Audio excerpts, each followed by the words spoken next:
Yeah, this is the Perseus Pantheon. From Greek mythology, Perseus is one of the great Greek heroes, having beheaded Medusa. He avoids being turned to stone by seeing via the reflection from a mirrored shield that was borrowed from Athena. Then he saves Medusa's severed head, which, it still works. And it comes in clutch as he uses it later on to petrify several of his foes. And then in some versions, he accidentally kills his grandfather with a wayward discus throw. In some versions, he actually kills him accidentally with Medusa's head. It's kind of gruesomely random. I hope none of that has anything to do with this case. I don't think it does. Thankfully, the brand is named after the dog that belongs to one of the case's creators.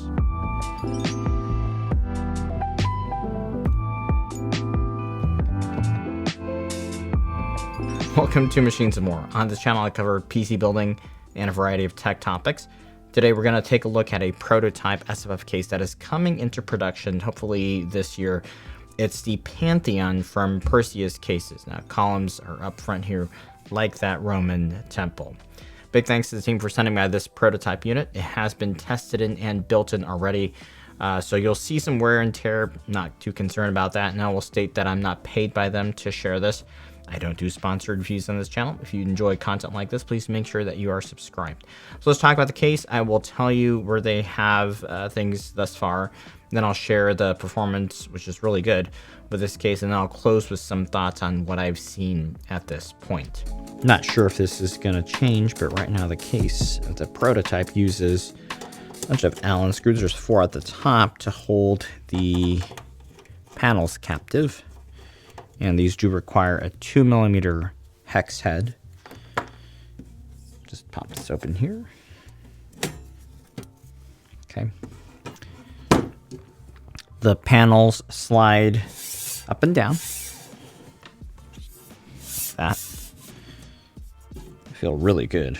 So this is a bigger sandwich style case, and the main focus, the main thesis here is rad and fan compatibility. It has the ability to place fans or rads over the motherboard and the GPU side of the case, which is of course contingent on your component setup, but the case is willing and able to help support your crazy SFF ideas.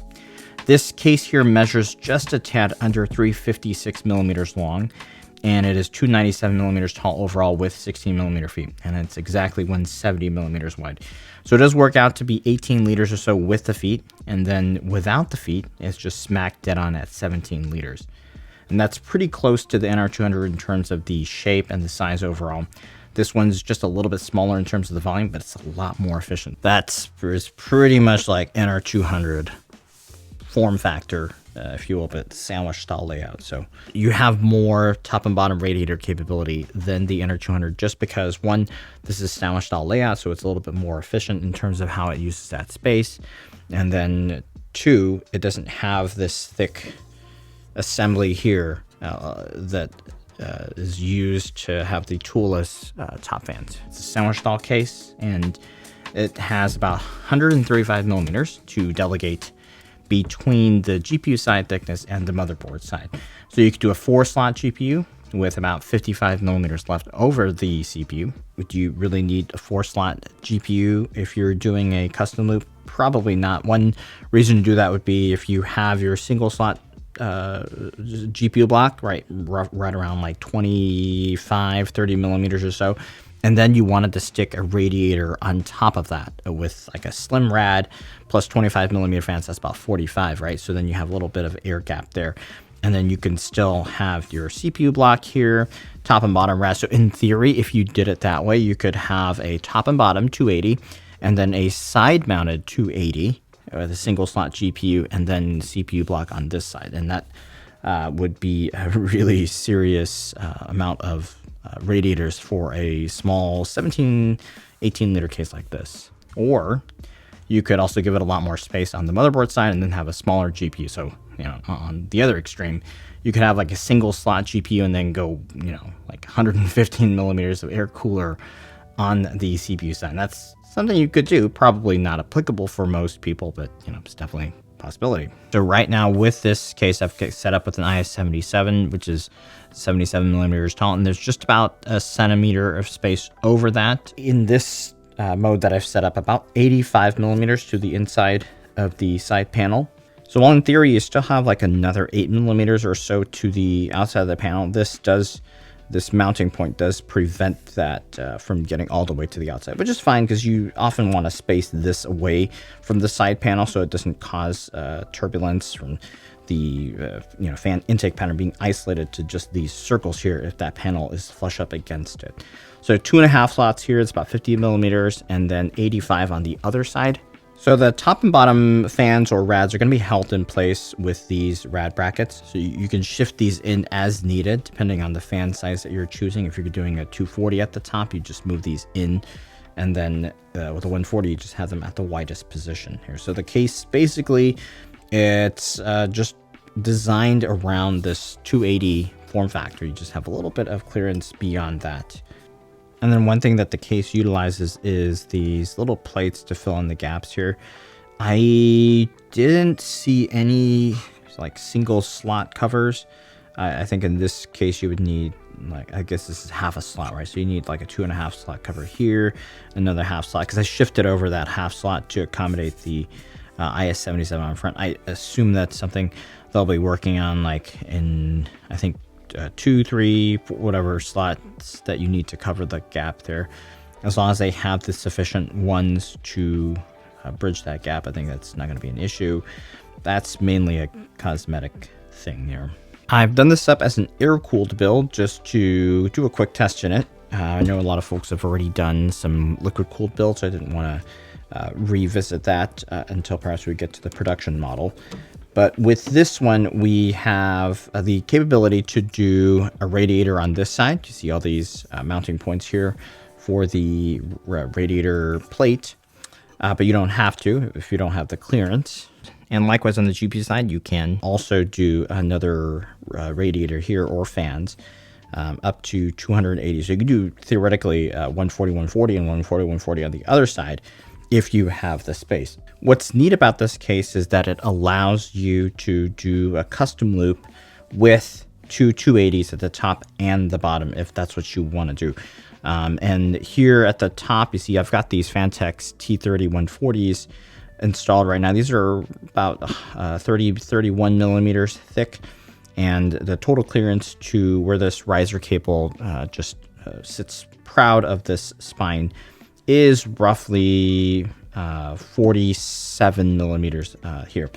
And you've got about the same here to the divider. So 47 to the top, 47 at the bottom. If you flip the spine, that's something, that's one of the features of the case. You can reallocate it so that you get 63 millimeters at the top. And then you are left with just enough room for one of these fans, or regular thickness fans, about 31 millimeters at the bottom in that scenario where you just have fans and then perhaps an AIO plus 25 millimeter fans at the top. So 63 will cover most AIOs on the market now. So if you have 47 millimeters at the top here, that'll take, if you have your 20 millimeter rad plus 25 millimeter fans, that's 45, and then you can have 45 here at the bottom. The thin rads are not like the greatest rads to in terms of the cooling potential, but having two in a 17-liter case is pretty impressive. The one time I've done a similar like top and bottom build was years ago when I did the NR200 with the modded top. I put the side panel radiator mount at the top, and that could only use thin fans, slim fans with the slim rad.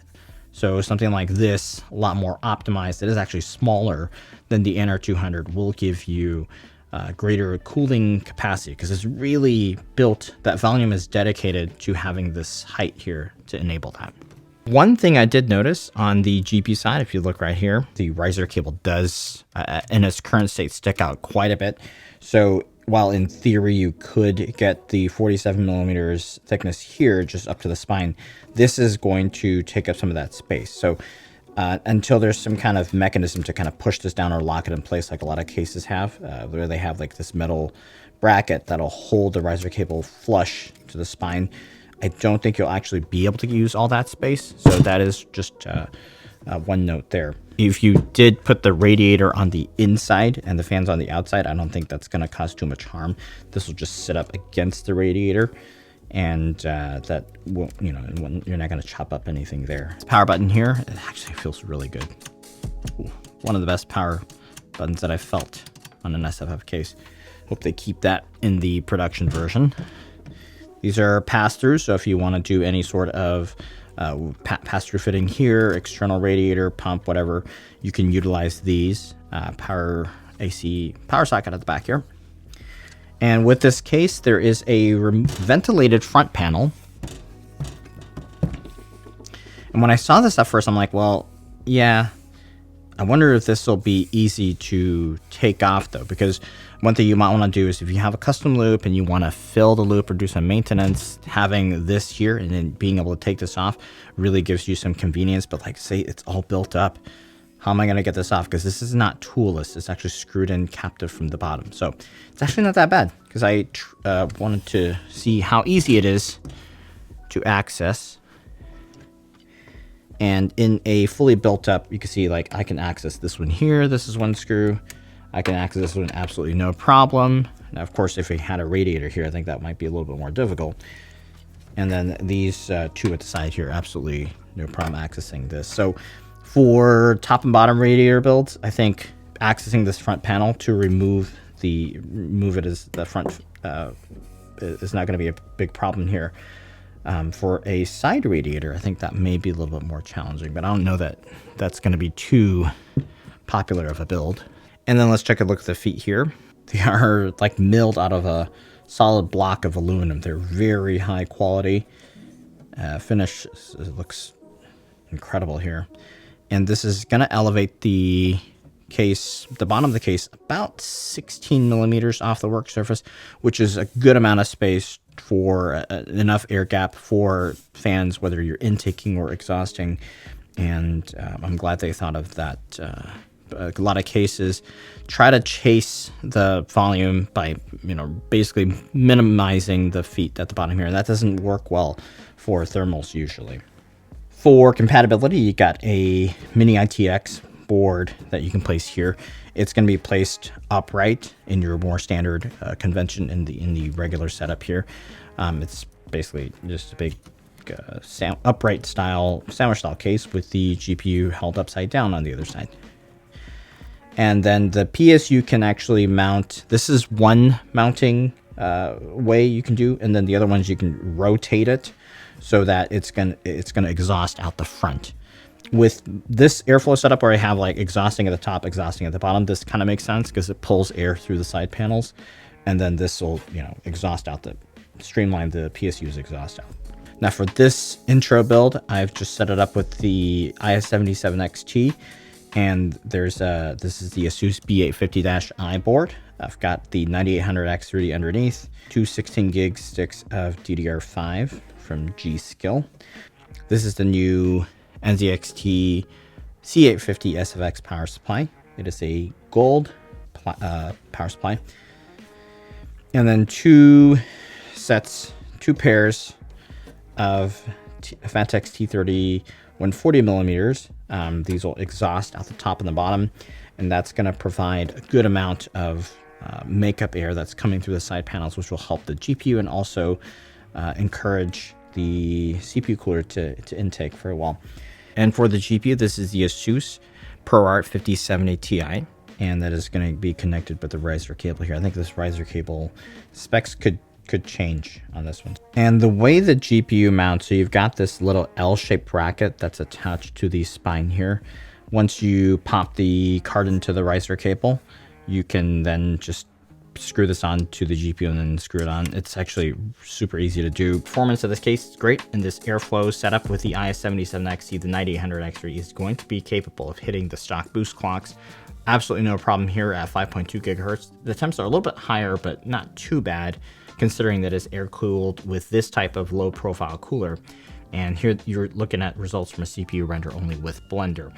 With 9800X3, it's going to be more oriented towards a gaming setup usually. So take a look here at 1440p with full GPU utilization. GPU temps are quite good, extremely good. As a quick reference, since this is the other case that I've tested this card with thus far, the Thorzone Nano QS, although not exactly the same CPU setup, the ProArt 5070 Ti at full utilization with the same fan RPM was running at 68 degrees. So you see the big benefit of that extra volume, and especially the fans here. that 140mm top and bottom fan setup is definitely doing a significant amount for the performance.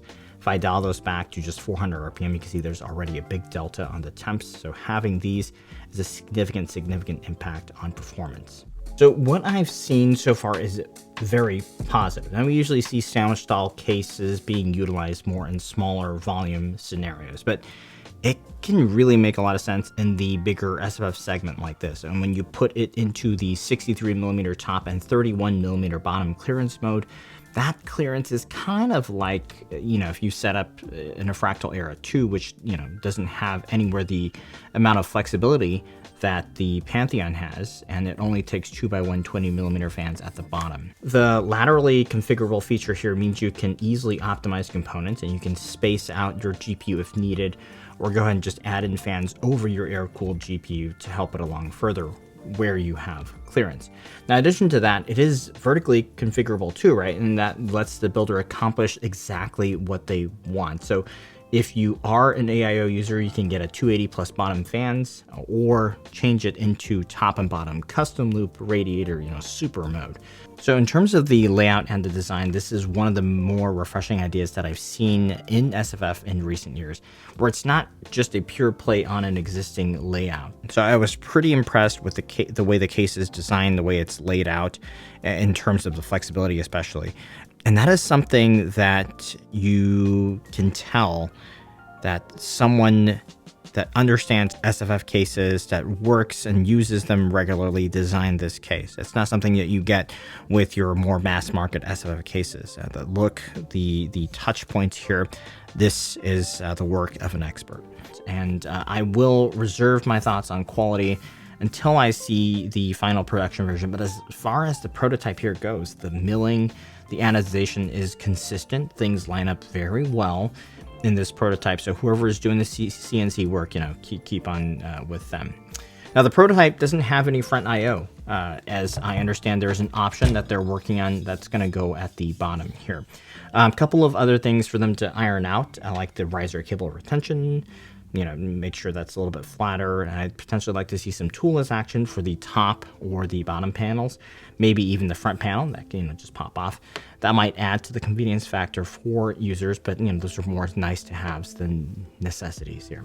So yeah, very much looking forward to seeing the production version. Again, big thanks to Perseus. And if you're interested in what I built up with, definitely check out the links down below. Make sure you like and are subscribed, and big thanks for watching.